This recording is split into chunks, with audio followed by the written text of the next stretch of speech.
अस्सलाम वालेकुम। क्या आप भी उनमें से एक हो कि जिनके गले में हर वक्त बलगम गिरता रहता है?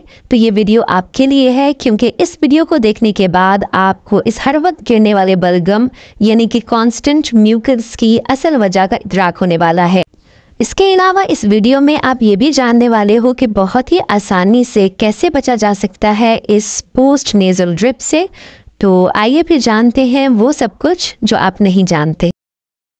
थ्रोट और नेजल म्यूकस बैक्टीरियल इन्फेक्शन का सिम्टम है, लेकिन अगर ये म्यूकस यानी कि बलगम काफ़ी अरसे से हर वक्त आपके गले में गिर रहा है तो इसकी यकीनी वजह लो स्टमक एसिड हो सकता है, यानी कि आपके स्टमक में जितना एसिड प्रोड्यूस होना चाहिए उससे कम एसिड बन रहा है।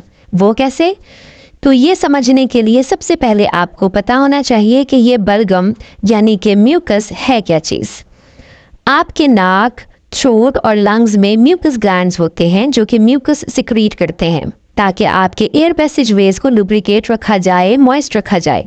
इसके अलावा यही म्यूकस इरिटेंट्स, एलर्जेंस और डस्ट वगैरह को भी ट्रैप कर लेता है और इसको लंग्स तक नहीं पहुंचने देता। और यूं म्यूकस एक फ़ायदेमंद चीज़ है क्योंकि ये आपके फेफड़ों को प्रोटेक्ट करता है डस्ट से, डेब्रिस वगैरह से।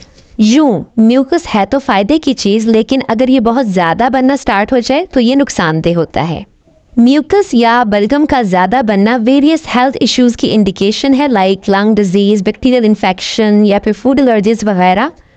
लेकिन बहुत से लोग ऐसे होते हैं जिनको ना कोई इन्फेक्शन होता है, ना कोई लंग डिजीज़ है और ना ही कोई एलर्जी है, फिर क्यों हर वक्त उनके गले में बलगम गिरता रहता है, जो कि ना किसी मेडिकेशन से ख़त्म होता है और ना ही किसी और ट्रीटमेंट से।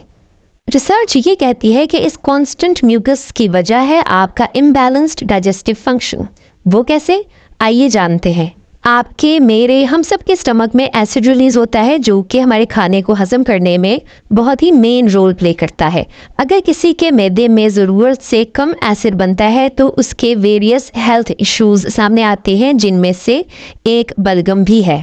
पहले ये समझा जाता था कि मैदे में तेजाबियत होने के बाद सीने में जलन होती है, यानी कि गैस्ट्रोएसोफेजियल रिफ्लक्स डिजीज़ होती है।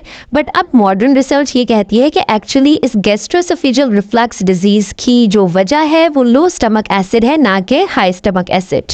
लो स्टमक एसिड लेवल्स की वजह से खाना पूरी तरह से हजम नहीं हो पाता, जिससे गैस बबल्स आपके स्टमक में बनना शुरू हो जाते हैं और स्टमक के इंटरनल प्रेशर को बढ़ाते हैं। इसी हाई प्रेशर के बायस ये एसिड स्टमक से रिफ्लक्स करके इसोफेगस में यानी कि गिज़ा की नाली में चला जाता है, इवन के ये थ्रोट तक भी आ जाता है। अब स्टमक की जो वॉल है उसको तो प्रोटेक्ट किया गया है ताकि जो स्टमक एसिड है उसका कोई इफेक्ट इस पर ना आए, जबकि यही एसिडिक फूड जब आपकी गिज़ा की नाली यानी कि थ्रोट तक आ जाता है तो उसको डैमेज कर सकता है।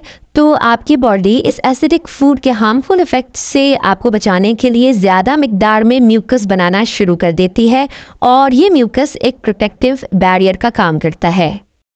अनफॉर्चुनेटली लो स्टमक एसिड के most common science like blotting, gas, reflux वगैरह को मिसडायग्नोज किया जाता है और ये समझा जाता है कि ये ज़्यादा एसिड प्रोडक्शन की वजह से होते हैं, हालांकि ये तो कम एसिड प्रोडक्शन के इफ़ेक्ट्स हैं। फिर ये होता है कि पेशेंट को एंट एसिड्स दिए जाते हैं जो और ज़्यादा काम ख़राब करते हैं।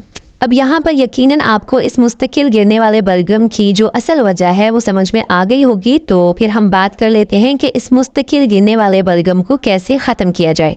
होम रेमेडीज़ लाइक गर्म पानी पीना, सॉल्ट वाले पानी के गरारे करना और चिकन सूप्स वगैरह आपको टेम्परेरी रिलीफ तो दे सकते हैं, लेकिन मुस्तकिल सोल्यूशन के लिए आपको रूट कॉज को एड्रेस करना पड़ेगा और वो ये है कि हाइपोक्लोरोहाइड्रिया को ट्रीट किया जाए, यानी कि आपके स्टमक में जो कम तेजाब बन रहा है उसका कोई इलाज ढूंढा जाए। तो उसके लिए आप बिटेन हाइड्रोक्लोराइड यूज़ कर सकते हैं, क्योंकि रिसर्च ये कहती है कि बिटेन हाइड्रोक्लोराइड हेल्दी डाइजेशन को सपोर्ट करता है और स्टमक को स्टिमुलेट करता है कि वो नॉर्मल एसिड प्रोडक्शन के लिए खुद को तैयार करे। लेकिन मैं यहाँ पर यह ज़रूर वाज़े करना चाहूँगी कि अगर आपको स्टमक अल्सर है या फिर गैस्ट्राइटिस है तो बेहतर है कि आप पहले अपने डॉक्टर से कंसल्ट करें। अगर मेडिकेशन की तरफ नहीं जाना चाहते हो तो आप इंटरमिटेंट फास्टिंग कर लो।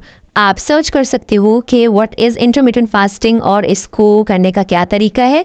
आपकी आसानी के लिए मैं बता दूं कि इट मीन्स कि आप रोज़ा रख लो, जिससे स्टमक को रेस्ट मिलेगा और नॉर्मल एसिड प्रोडक्शन के काबिल हो जाएगा।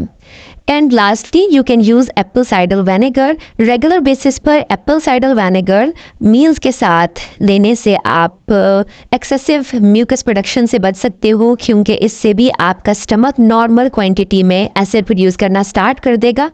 जज़ाकल्लाह।